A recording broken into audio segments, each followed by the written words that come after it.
Bueno, pues vamos a empezar este último día, quinto y último de nuestro retiro, a salir de la ballena sobre el libro de Jonás, y comenzamos con una oración, como hemos hecho también los otros días. Quédate con nosotros, Señor, acompáñanos, aunque no siempre hayamos sabido reconocerte. Tú eres la luz en nuestros corazones y nos das tu ardor con la certeza de la Pascua. Tú nos confortas en la fracción del pan, para anunciar a nuestros hermanos que en verdad tú has resucitado y nos has dado la misión de ser testigos de tu victoria. Quédate con nosotros, Señor. Tú eres la verdad misma, eres el revelador del Padre. Ilumina tú nuestras mentes con tu palabra. Ayúdanos a sentir la belleza de creer en ti. Tú que eres la vida, quédate en nuestros hogares para que caminen unidos y en ellos nazca la vida humana generosamente. Quédate, Jesús, con nuestros niños y convoca a nuestros jóvenes para construir contigo el mundo nuevo. Quédate, Señor, con aquellos a quienes en nuestras sociedades se les niega justicia y libertad. Quédate con los pobres y humildes, con los ancianos y enfermos. Envíanos como tus alegres misioneros para que nuestros pueblos en ti adoren al Padre por el Espíritu Santo. Amén. Bueno, pues ya entrados en la Semana Santa, vamos a abordar el último capítulo del libro de Jonás, el capítulo 4, y comenzamos con... recordamos que en el capítulo 3 que vimos el otro día, pues la ciudad de Nínive se había convertido de una manera milagrosa y bueno, pues Dios había anunciado que no les iba a destruir. Y en este capítulo 4, pues vamos a ver cómo de alguna manera, vamos a decir, Jonás se destapa, Jonás se desnuda. Vemos lo que hay finalmente dentro de este Jonás, que hasta ahora prácticamente no había hablado, solo había escapado, excepto cuando estaba en el vientre de la ballena, que se había puesto a rezar con salmos un poco de memoria. Pues hoy va a salir un poco lo que hay dentro de Jonás. Leemos los 4 primeros versículos del capítulo 4. Jonás se disgustó y se indignó profundamente. Y dijo al Señor en estos términos: ¿no lo decía yo, Señor, cuando estaba en mi tierra? Por eso intenté escapar a Tarsis, pues bien sé que eres un Dios bondadoso, compasivo, paciente y misericordioso, que te arrepientes del mal. Así que, Señor, toma mi vida, pues vale más morir que vivir. Dios le contestó: ¿por qué tienes ese disgusto tan grande? Bueno, pues aquí por fin Jonás entabla un diálogo verdadero con Dios, vamos a decir. Esto sí es una verdadera oración, aunque sea enfadado, pero es una verdadera oración. Quizá era mejor empezar por ahí, al principio, y no guardarse ese enfado, esa rabia, ese disgusto dentro que ahora sale. Bueno, a veces también nosotros tenemos que enfadarnos con Dios, porque un hijo también se enfada con su padre alguna vez, ¿no? Pues también nosotros, si Dios es nuestro Padre, pues no es malo enfadarnos, y sobre todo mejor enfadarse que no huir como hace Jonás, ¿no? Y no hablar con Dios. Porque una cosa es la cólera y otra cosa es la ira. La ira es un pecado. La cólera, el enfado, vamos a decir así, la agresividad, la rabia, pues no tiene por qué ser un pecado.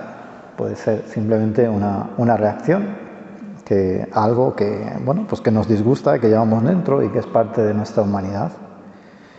De hecho, Jesús se enfada en los evangelios y se indigna y se enfada ante la injusticia, y cuando los fariseos no no reconocen su acción con los mercaderes del templo, con los discípulos a veces. Dice, pero todavía esta generación no se entera de lo que os estoy diciendo, ¿no? Bueno, pues también podríamos preguntarnos, ya que estamos siguiendo un poco en el libro de Jonás, un poquito todo el personaje de Jonás, pues también cuando me enfado yo, y por qué me enfado. Y cuando no me enfado y debería enfadarme, o cuando me guardo esa rabia dentro como Jonás, que al final parece que está todo el libro así como pues eso, refunfuñando y así disgustado, ¿no? Bueno, si imagináramos un monólogo imaginario eso, de Jonás con Dios, podríamos decir que Jonás le diría a Dios algo así, ¿no? Si ya sabía yo que eres un Dios misericordioso, sabía que me ibas a hacer quedar mal. Si no pensabas destruir la ciudad, ¿qué sentido tenía todo esto? Después de todo lo que he pasado. No me gusta que ahora perdones la vida así a estos perros paganos. Son nuestros enemigos. Destruyeron nuestros hogares. Mataron a nuestros hijos, violaron a nuestras mujeres, destruyeron el templo sagrado, destruyeron todo el reino del norte, el reino de Israel. Y tú les perdonas todo esto. No es justo. Tú eres el Dios de Israel, nuestro Dios. Nosotros somos su pueblo, somos el pueblo elegido. Y tienes que hacer justicia contra nuestros enemigos, no al revés. Recompensar a los buenos y castigar a los malos es tu papel. ¿Con quién estás? ¿Con nosotros o con ellos? ¿Qué clase de Dios eres? No es justo. Esto podríamos decir, es un poco el pensamiento de Jonás. Jonás está indignado. No está bien. Finalmente aquí Jonás dice, ¿por qué huyó? Lo dice en el versículo 2, ¿no? Si ya lo decía yo, ese decir es pensar, ¿no? Porque no lo ha dicho, sino que ya lo sabía yo, que tú al final les ibas a perdonar. Por eso huí a Tarsis, ¿no? Al fin y al cabo no era tanto por miedo a los ninivitas, como podía parecer, sino más bien por la sospecha de que Dios podía perdonarlos. Porque si Dios envía un profeta, pues algo hay, porque si Dios les va a destruir, pues no hace falta enviar a un profeta, le destruye y ya está. Pero si envía el profeta, quiere decir que Dios les va a dar todavía como una oportunidad, ¿no? Entonces es como que Dios dice eso, si ya lo sabía yo, que tú eres un Dios misericordioso. Fijaros lo que dice, interesante. Tú eres un Dios bondadoso, compasivo, paciente y misericordioso. Y lo dice enfadado. Porque en la cabeza de Jonás, Dios premia a los buenos y castiga a los malos. Y cuando perdona a los malos, pues no está bien. Pero es que eso lo tenemos nosotros en la cabeza muchas veces también. Y cuando vemos a alguien que hace el mal y no le pasa nada, pues nos enfadamos quizá con Dios a veces y decimos, pero bueno, no es justo. ¿Y por qué Dios no hace algo? Y al revés. Cuando vemos un sufrimiento, ¿no? ¿Y por qué esto Dios no lo recompensa, ¿no? Y lo dice el Evangelio, lo dice Jesús muy claramente. Nuestro Padre del cielo envía la lluvia sobre buenos y malos, igual. O sea que no porque seamos más buenos Dios nos va a amar más. Dios nos ama igual a todos. Después, pues nuestras acciones servirán para acoger esa gracia de Dios, para crecer en felicidad y en cercanía a Dios. Entonces, esta actitud de Jonás es un poco como la actitud del hijo mayor de la parábola del hijo pródigo o del padre misericordioso, que ya he comentado otros días que tiene mucho que ver con el libro de Jonás, ¿no? El hijo mayor se enfada porque el padre perdona, ¿no? Y no quiere entrar en la fiesta. Y no se alegra de que de su hermano haya vuelto y de que su hermano esté de nuevo en casa no comprende lo que es el perdón, no comprende lo que es la misericordia y el amor del Padre. Lo mismo le pasa a Jonás. No es justo. Es también lo de los trabajadores de la primera hora, de la otra parábola, ¿no? ¿Por qué les vas a pagar a estos que han trabajado una hora lo mismo que a nosotros que llevamos todo el día trabajando? No es justo. Cuando yo estaba en los pueblos de Cádiz, que estuve 5 años de párroco, y había gente muy sencilla allí, con muy poquita formación religiosa, pues en grupos de adultos comentábamos el Evangelio y comentábamos una vez pues la parábola del hijo pródigo. Y la gente del pueblo que venían a la reunión decían, pues es que lo que dice el hijo mayor tiene razón, es que no hay derecho. Y les costaba mucho entender la actitud del Padre, ¿no? Pues es lo mismo que le pasa a Jonás, ¿no? Y entonces Dios le dice, ¿por qué te disgustas? ¿Por qué te enfadas? ¿Te parece bien indignarte así? Y Jonás no responde. Jonás no le responde a Dios. Huye de nuevo. Se va de la ciudad, un poquito como habíamos dicho al principio, ¿no? Como un adolescente. Antes era incapaz de sostener la mirada, el rostro de Dios, ¿os acordáis? En el primer capítulo. Ahora es incapaz de sostener un diálogo adulto con el Señor, ¿no? Suelta su rabia cuando el Señor le dice, bueno, pero a ver, explícame, ¿por qué estás enfadado? Se va. Es un poco como el niño, ¿no? El adolescente. Seguimos leyendo el versículo 5. Jonás salió de la ciudad y se instaló al oriente. Armó una choza y se quedó allí, a su sombra, hasta ver qué pasaba con la ciudad. Dios hizo que una planta de ricino surgiera por encima de Jonás para dar sombra a su cabeza y librarlo de su disgusto. Jonás se alegró y se animó mucho con el ricino. Pero Dios hizo que al día siguiente, al rayar el alba, un gusano atacase al ricino, que se secó. Cuando salió el sol, hizo Dios que soplase un viento recio solano. El sol pegaba en la cabeza de Jonás, que desfallecía y se deseaba la muerte. Más vale morir que vivir, decía. Dios dijo entonces a Jonás, ¿por qué tienes ese disgusto tan grande por lo del ricino? Él contestó, lo tengo con toda razón, es un disgusto de muerte. Bueno, vamos a ir viendo, ¿no? Bueno, Jonás, como siempre, quiere desconectar otra vez, ¿no? Alejarse de Dios, no le gusta, no quiere entrar en diálogo con el Señor.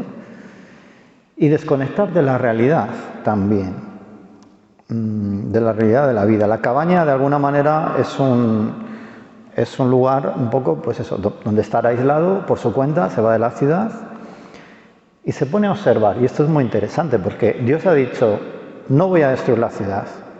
Y en el versículo 5 dice, se quedó a ver qué pasa con la ciudad. O sea, no está convencido Jonás de que no la va a destruir. Dice, no puede ser. Hasta el final, o sea, no se fía ni de Dios ni de los ninivitas tampoco. Dice, bueno, la conversión de estos va a durar poco. Vas a ver que enseguida, ¿no? Vamos a ver si al final la destruye y pasa lo que tiene que pasar. Jonás es desconfiado, incluso con Dios, no confía en nadie. Claro, nadie puede ser profeta ni misionero si no tiene confianza en Dios y si no tiene esperanza en la conversión de los demás. Para eso, pues, mejor quedarse en casa, ¿verdad? Entonces, los profetas de calamidades pues no son. Es muy difícil ser misionero así, ¿verdad? Y a veces nosotros también caemos en eso, caemos en quejarnos, en decir, incluso los curas mismos caemos muchas veces en eso, ¿no? Pues la gente cada vez viene menos a la iglesia, pues los jóvenes no sé qué, pues esto tal, pues ver lo negativo, ¿no? Así no se puede hacer misión. Y eso es una falta de fe. porque no nos fiamos que el Espíritu Santo sigue actuando hoy y que las personas también pueden cambiar, porque la gracia de Dios puede hacer que una persona se convierta. Claro que cada uno es libre, pero si no le damos ni siquiera esa oportunidad de cambiar, por lo menos en nuestra cabeza no se la damos, pues poco se puede hacer, ¿no? Sin confianza en la posibilidad de cambio, ni en la misericordia, la compasión y el perdón, pues no pueden florecer. ¿Qué hace Jonás? Lo mismo que en el barco, se pone a dormir, se echa a dormir, que es desconectar, ¿no? Bueno, pues ya está, yo ya he hecho mi parte. Y bueno, pues fijaros que Dios es cariñoso con Jonás, ¿no? Como una madre que arropa a su hijo, ¿no? En invierno con la manta, pues Jonás dice, bueno, pues voy a hacer que crezca la planta de ricino, porque el hombre se ha hecho una choza ahí con 4 palos, pero así por lo menos, ¿no? Le resguarda del sol. Y Jonás pues está muy alegre. Dice que siente una gran alegría por el ricino, ¿no? Todo es grande en el libro, pues fijaos qué tipo, ¿no? O sea, pasa de una gran tristeza o de un gran disgusto a una gran alegría por la planta, ¿no? Jonás ata su corazón a cosas pequeñas, pues triviales, sin importancia. Su alegría no proviene de la experiencia de la salvación. Fijaos, toda una ciudad enorme como Nínive se ha convertido. Tendría que estar, pues, súper alegre, ¿no? Cualquier misionero diría, ¡buah! El éxito de mi vida, ¿no? Vamos, ha hecho carrera como profeta, o sea, ha conseguido convertir a Nínive. Pues no, por eso está enfadado. Y sin embargo, porque le ha crecido una plantita ahí y le da un poco de sombra, bueno, esto sí, pues esto estoy alegre. ¿Sabéis? Qué corazón también como tan mezquino, ¿no? Tan pequeñito. Pues sí, porque Jonás es un poco como ese niño egoísta, ¿no? Es una alegría barata, vamos a decir, banal, la alegría de quienes viven solo para satisfacer sus necesidades personales. Solo piensa en sí mismo. Y es una alegría temporal, que va a durar poco, como la planta de ricino, que va a durar poco, ¿no? En una noche crece, en una noche se seca. Igual que el enfado, pues es la alegría también, ¿no? Se le pasa el enfado, se le pasa la alegría también.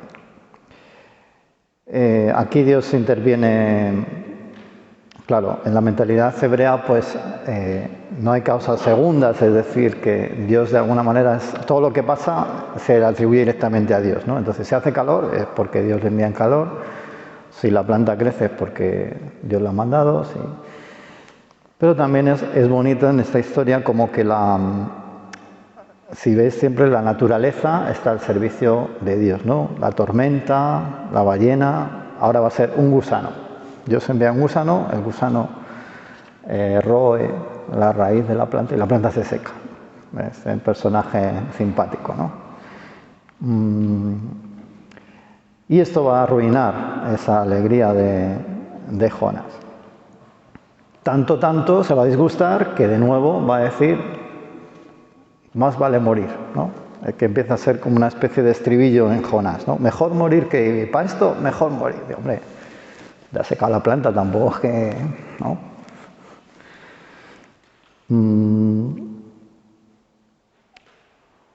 Jonás, pues eso, sigue desconectando hasta la muerte, que ya sería la desconexión total, ¿no? Y le pasó lo mismo en el barco, si veis se repite un poquito la historia, ¿no? En el barco él también dice, arrojarme al mar, pues ya está. Me muero y se acaba el problema, ¿no? Es interesante, ¿no? Cómo Jonás es testarudo. Cuando la vida no entra en nuestros planes, mejor perder la vida que cambiar los planes. Hasta ese punto, Jonás dice, pues yo no, este Dios a mí no me gusta. Esto que está pasando a mí no me gusta. Mejor morir que no decir, bueno, pero adapta ¿no? A la realidad, si eso es lo que está ocurriendo, ¿no? Pues nosotros también, ¿no? Cuando las cosas no son como creemos que deberían ser, entramos en frustración, en enfado, en ira, en depresión. Y muchas veces son nuestras expectativas. Como nosotros nos imaginamos que va a ser la vida, y como no es como nos lo hemos imaginado, como nos lo esperábamos, entonces, y sería tan fácil como cambiar la expectativa. Como decir, bueno, pues no voy a esperar nada. Voy a esperar que se haga la voluntad de Dios. Si esta es la voluntad de Dios, pues yo estoy contento. Y si yo había pensado una cosa y ahora resulta que es otra, y yo estoy haciendo lo que tengo que hacer, bueno, pues igual se glorifica a Dios de una manera que de la otra. Si el Señor me quería sano y estaba contento por ir sano y ahora me quiere enfermo, pues como dice Job, ¿no? Pues el Dios me los dio, el Señor me los quitó, ¿por qué voy a estar más triste por estar enfermo que por estar sano? Si tengo al Señor conmigo, si esto es lo que el camino que para mí en este momento, pues ya está, ¿no? Y bueno, Jonás lo que hace es que como que renuncia a su misión, ¿no? O sea, al final Jonás es un profeta que pierde su vocación de profeta.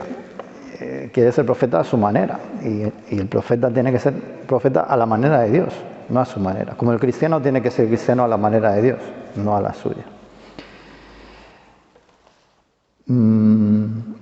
Bueno, como dije también un día, pues Jonás personifica ese fundamentalismo judío después del exilio que está caracterizado por la intolerancia a los paganos, ¿no? El pueblo elegido es el pueblo de Dios y nosotros somos los buenos y todos los demás son los malos, ¿no?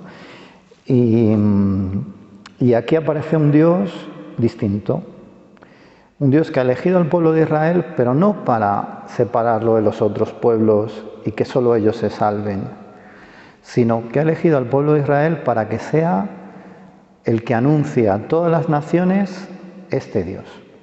Y esa es la labor también de la Iglesia. La Iglesia no es solo para estar nosotros bien entre nosotros, sino para llevar la palabra de Dios, el amor de Dios, a todos. Y aquí nos podríamos preguntar, ¿no? Pues, ¿cuál es nuestra actitud ante los otros, como Jonás, ¿no? A los que son diferentes, a los extranjeros, a los no católicos, a los que no tienen fe, a los que no están bautizados, a los que tienen otras ideas distintas, a veces los mayores con los jóvenes, ¿no? O los jóvenes con los mayores, porque son distintos, incluso dentro de la misma iglesia, ¿no? Pues puede haber estilos diferentes, te puede gustar más este, o te puede gustar más el otro, pero el Señor nos llama como a Jonás a abrirnos a esa bondad del otro, ¿no? A ver que el otro puede ser bueno. Y si os fijáis un poco es la misma actitud de los fariseos en el Evangelio. Cuando Jesús habla del signo de Jonás, en el Evangelio hay como dos pasajes diferentes con dos interpretaciones diferentes. Los fariseos le pedían un signo, es decir, un milagro, una acción espectacular, y Jesús dice, no se os dará otro signo que el signo de Jonás. ¿Qué quiere decir esto? Pues hay dos interpretaciones sobre todo, porque además hay dos versiones según el Evangelio que leamos. Uno me parece que es Lucas y el otro, si no recuerdo mal, es Marcos y Mateo, que creo que coinciden. En uno dice, como Jonás en uno dice, igual que los ninivitas se convirtieron por la predicación de Jonás, aquí hay uno más grande que Jonás. Y en el día de juicio se levantarán los ninivitas y protestarán contra vosotros, pues decir, nosotros nos convertimos con mucho menos. Es decir, el signo de Jonás sería la predicación de Jesús, la presencia de Jesús, la predicación con palabras y con obras del Señor. Ante eso no se convierte. En otro pasaje dice, como Jonás estuvo 3 días y 3 noches en el vientre de la ballena, así el Hijo del Hombre estará 3 días y 3 noches en el seno de la tierra. Es decir, el signo de Jonás es la resurrección. No se contradice uno con otro, son complementarios. Es decir, al final el signo verdadero de que Jesús es el Hijo de Dios es la resurrección, ¿no? 3 días. Pero hay, si queréis, todavía una tercera interpretación, ¿no? Y es que cuando Jesús hace referencia a Jonás, el problema era que los fariseos decían: este está con los publicanos, con las prostitutas, que se convertían, que cambiaban su vida, y ellos no cambiaban su vida. Y es la misma actitud de Jonás ante los ninivitas, ¿no? Ante un Dios que es bueno, que perdona, que se acerca a los pecadores. Entonces el signo de Jonás de alguna manera es decir también, eso es un poco mi interpretación personal, si queréis, vosotros sois como Jonás. Vosotros os tenéis que convertir como Jonás, que no se convertía.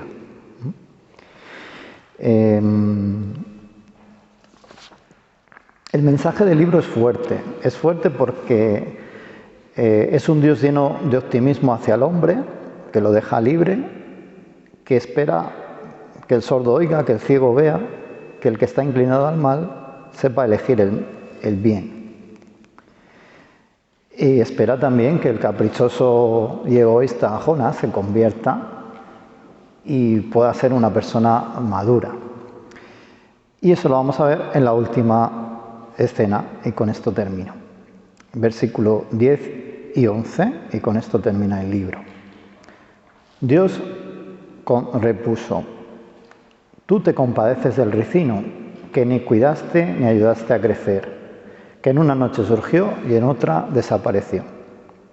Y no me he yo de compadecer de Nínive, la gran ciudad, donde hay más de 120.000 personas que no distinguen la derecha de la izquierda y muchísimos animales. Es decir, Jonás, vamos a decir que pierde la fe, la esperanza, la confianza. Sin embargo, Dios no. Dios sigue confiando que Jonás se pueda convertir. Y toda la historia del ricino es una forma de atraer a Jonás de nuevo, como hizo con el viento, con la tormenta, como hizo con la ballena. Ahora lo hace con el ricino, donde aparece de nuevo el viento otra vez, si os fijáis. La pregunta final, que es una pregunta que hace Dios, y no me voy a... Tú te enfadas porque se ha secado el ricino, que es una tontería. Y no me voy a... y te emocionas con eso. No me voy a compadecer yo en mi corazón de toda esta gran ciudad.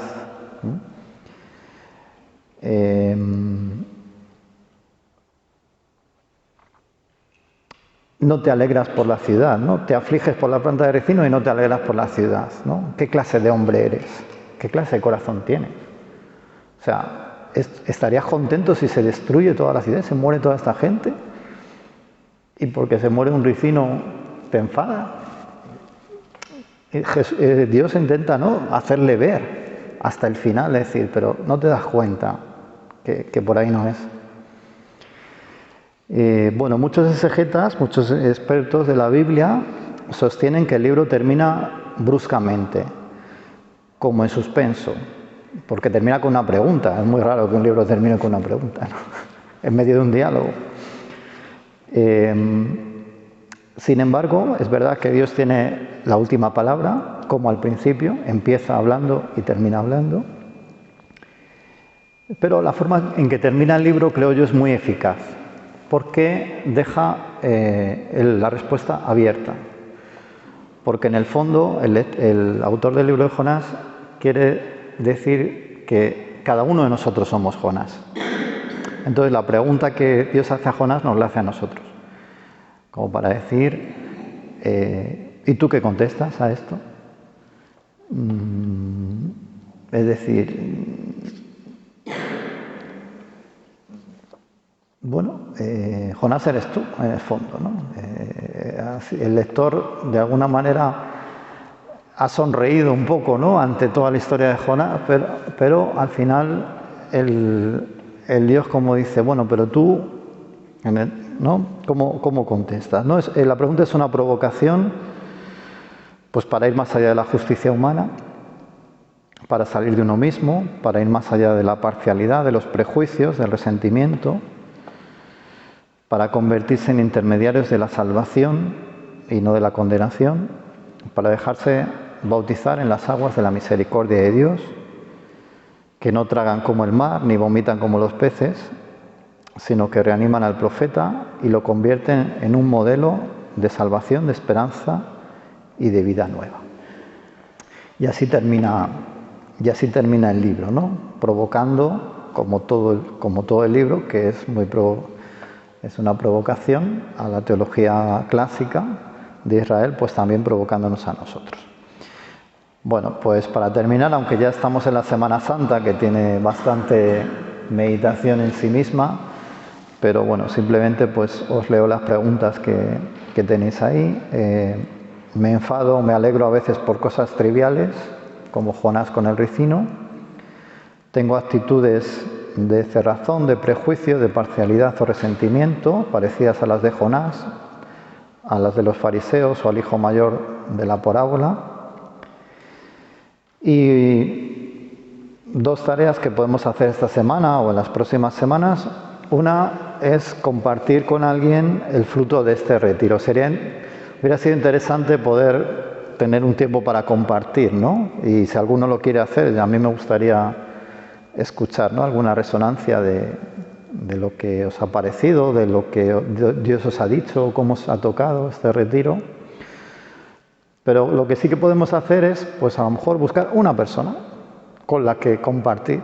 Es decir, pues mira, este retiro a mí me ha quedado esto, ¿no? O el Señor me ha hecho esto. Y escribir en pocas palabras como el fruto del retiro. O si queréis también buscar una imagen, que puede ser, pues no sé, un símbolo, algo que nos recuerde lo que ha sido para nosotros esta Cuaresma y este retiro. Y la ponemos en algún lugar que nos lo recuerde, en nuestra casa, en un sitio, es decir, esto es, ¿no?